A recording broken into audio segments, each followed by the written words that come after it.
In this video, I will be walking you through the step-by-step process to entering a new family in our system. When you come for your serving time, this is the screen that will be up at your station that you are scheduled at. I want to point out a couple of things. First is you will see the search bar. You can search for families in our system either by their name or phone number or barcode. The barcode is a keychain that we have that is an actual barcode that families can use to check their kids in with. So you can search based on that number. You can search by phone number and name as well. We have the send text option. This is what we will do if we need to reach a family for any reason during our gathering. And this is for families who are currently checked into our system. So if a family hasn't checked in yet for the gathering, then they will not be able to receive a text message using this feature. And the feature that we will be going over today is Add Family. So when a family comes to our church for the very first time, we want to add them into our system. This will allow them to check their kids in if they come back to visit for another time. So we will click Add Family, and as you can see, all the demographic information is here for us to capture. And this just ensures a smooth check-in process, so we want to capture all of this information. Our system automatically scans for duplicates. So if a parent has attended, maybe it's been several years since they have attended or checked their kids into the system, and they might think that they're not in the system anymore, the database that we use will automatically scan for any duplicates. So I have created a fake profile that we will be using for our training video today. So mom comes in with her 2 kids. Her name is Sue Training. Now, as you can see at the bottom, this yellow bar pops up and it says 1 potential duplicate. It says that because I have entered Sue into our system already. So right now, I'm going to show you what happens. We're going to click View. Now, I can ask Sue what her email address is, ask her to confirm her email address, her phone number, and her address. So she can confirm that information. Maybe her address has changed since she attended last, but her email and phone number might be the same. Then you can click this, and then we can go down to Family Actions, and we can edit family. And at this point, you could add children to her account. You could change her address, update her address, any other information that needs to be changed. So that is an option. I'm going to cancel out of that, and I'm going to start from the beginning as if you're just entering a brand new family and there are no duplicates. So we will click Add Family. I will enter Sue Training. We're going to ignore the duplicates down at the bottom, so we'll click Ignore. And then I'm going to put in her email address.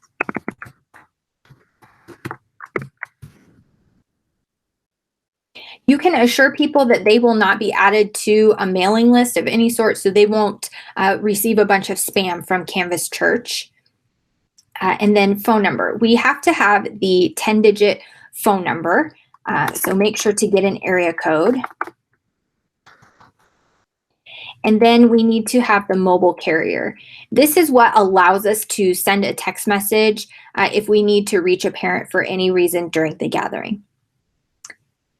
We want to get their mailing address because we like to send a follow-up letter to them that thanks them for visiting us, asks them to that we hope they will come and visit us again. With that letter, we also include a coffee card for the parents so they can get a drink from our Canvas coffee shop. And we include popsicle cards for the kids so that the next time they come, they can get a popsicle.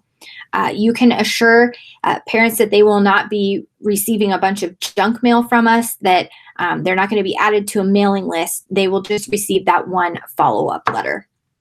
So we will enter an address.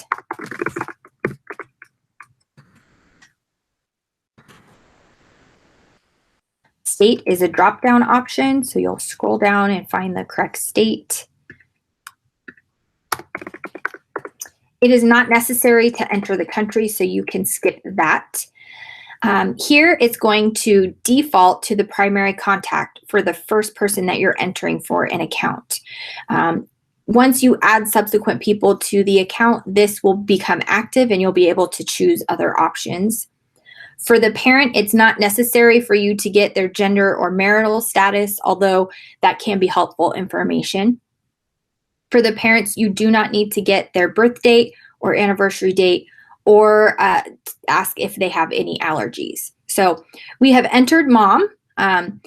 You're going to want to hit save because this button is so big, but since we're adding kids, we're going to skip that and we're going to go right here, right under the save button, and we're going to go add person.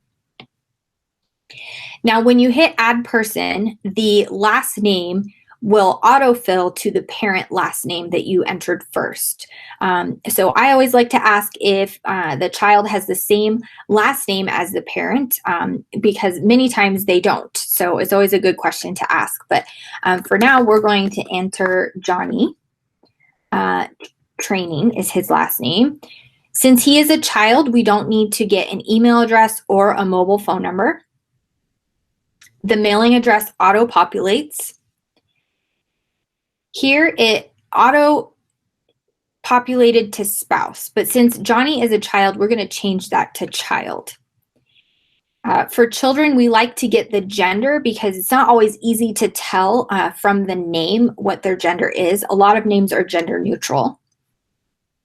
We do need to get Johnny's date of birth, so you can enter that.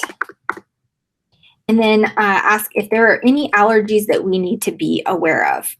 So if they have, maybe they have a gluten allergy or a dairy allergy, we'll click yes, and then we can put in their dairy.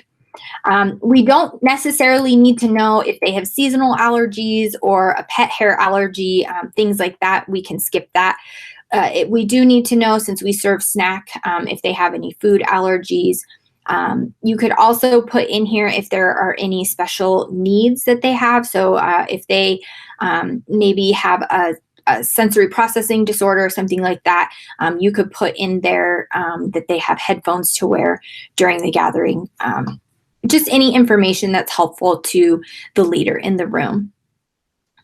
Here we're going to add another person, and we are going to add Susie to the account. And Susie is Johnny's sister.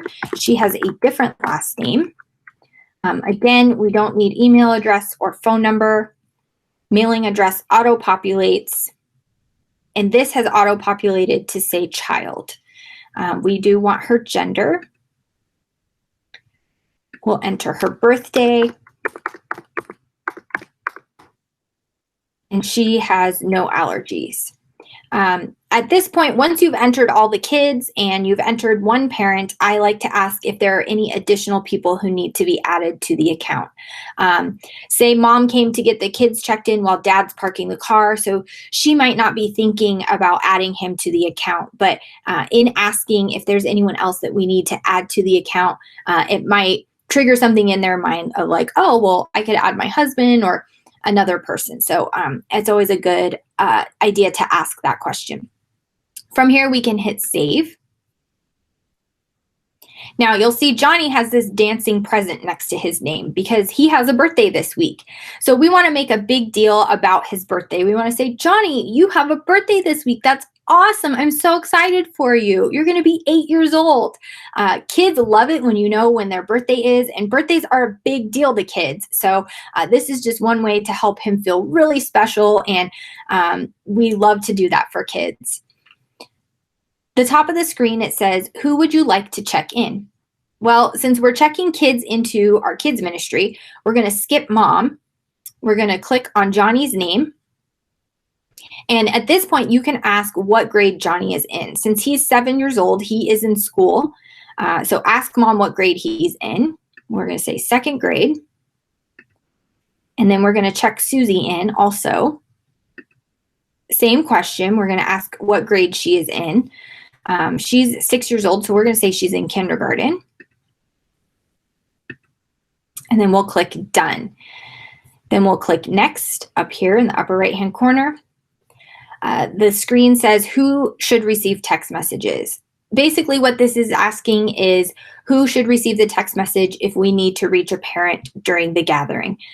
If there is more than one adult on the profile, then there will be each adult will be listed.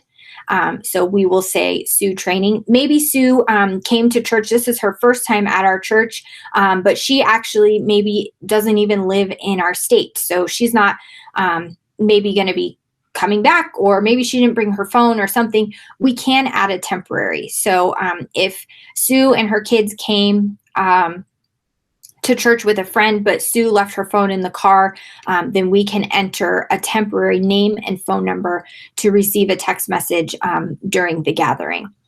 But for today, Sue came to church with her kids. We'll click on her name, and then we'll say check in. At this point, the name tags will print for each child, and the guardian tag will print for mom. I'm going to cancel out of this. You'll want to make sure that mom is aware of our checkout process and explain to her what the guardian tag is for. I like to explain to parents that they will need to have that present at pickup. We will not release their children without that guardian tag. This just assures them that their children are secure in our environments. We are encouraging parents to wear the name tag on their shirt or the guardian tag on their shirt. This decreases the likelihood of that guardian tag being misplaced, and just makes it very easy for our classroom leaders to see. At this point, you are going to walk Sue and her children to each of their classrooms. So both of her kids are in the elementary environment, so you're going to take them both to our K through 3rd gathering. But if she had children in our early childhood classrooms or down in our preteen environment, you would want to walk her to those as well. And as I mentioned in a previous video, treat this as a tour. You're giving her a tour of our church for the very first time. So anything you can do to help her feel comfortable and like she is at home will be greatly appreciated. We have a big building at our Kalispell campus, and it can be intimidating for people to walk in for the very first time. So all that we can do to break down any barriers and help them feel comfortable is always a good thing. It will help them to have the opportunity to experience God in a life-changing way.